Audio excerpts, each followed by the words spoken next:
नमस्ते प्रणाम समस्त मिथिलावासी के गोर लागे छी, प्रणाम करे छी हम जनक नंदिनी। आई हम फेर से अहाँ सबके एकटा गीत सुनबे छी, अहाँ सब सुनू और कमेंट बॉक्स में बताएब अहाँ सब जे अहाँ सबके केहन लागल। हमर चैनल के अहाँ सब सब्सक्राइब कर लिया।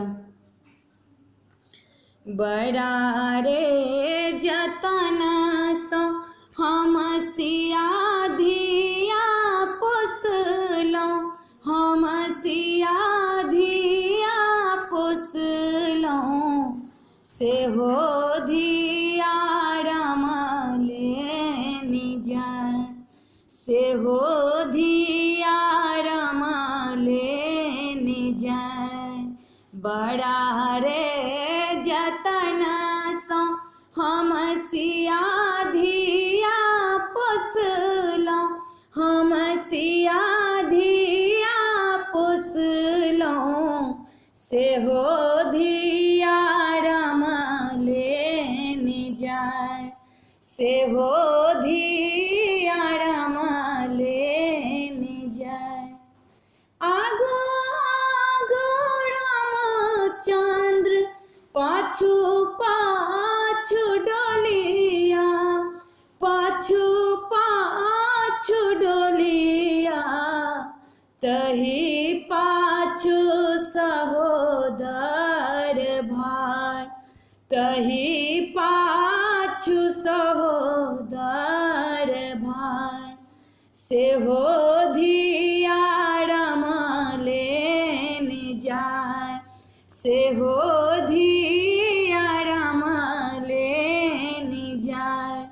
बड़ा रे जतन सँ हम सिया धिया पोसलहुँ, हम सिया धिया पोसलहुँ, सेहो धिया राम लेनि जाय, सेहो धिया राम लेनि जाय।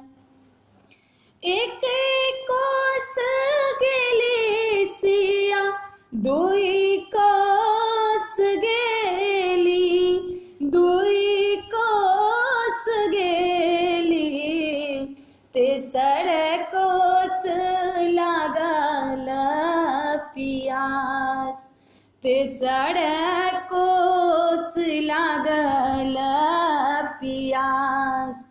हाथ जोड़ू पैया पड़ू अगला कहरिया सँ, अगला कहरिया सँ, बाबा मोरा पनिया पियाय, बाबा दिया पनिया पियाय, सेहो धिया राम लेनि जाय।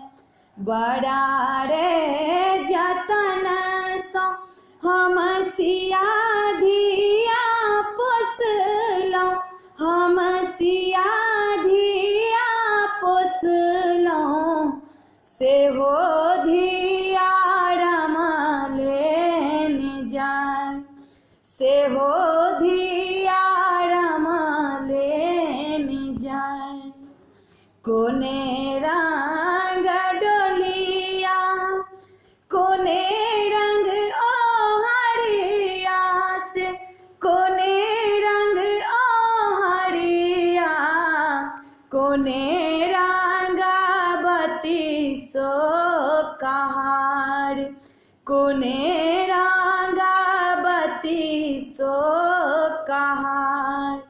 लाली रंग डोलिया, साबुद रंग ओहरिया, साबुद रंग ओहरिया, लागी गेला बत्ती सो ओहार, लागी गेला बत्ती सो ओहार, सेहो धिया राम लेनि जाय, सेहो धिया राम लेनि जाय।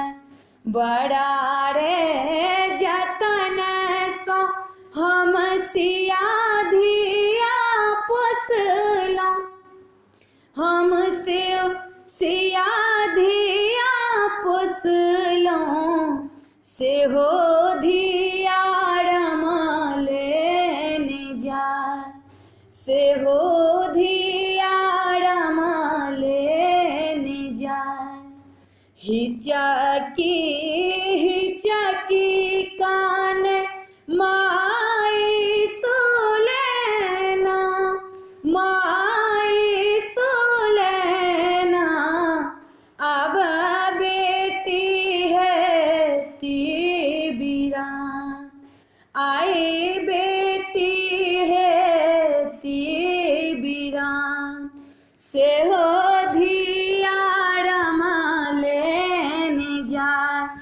बड़ा रे जतन सो हम सियाधिया पोसलों हम सियाधिया पोसलों से हो धिया लेने जाए से हो धिया लेने जाए से हो धिया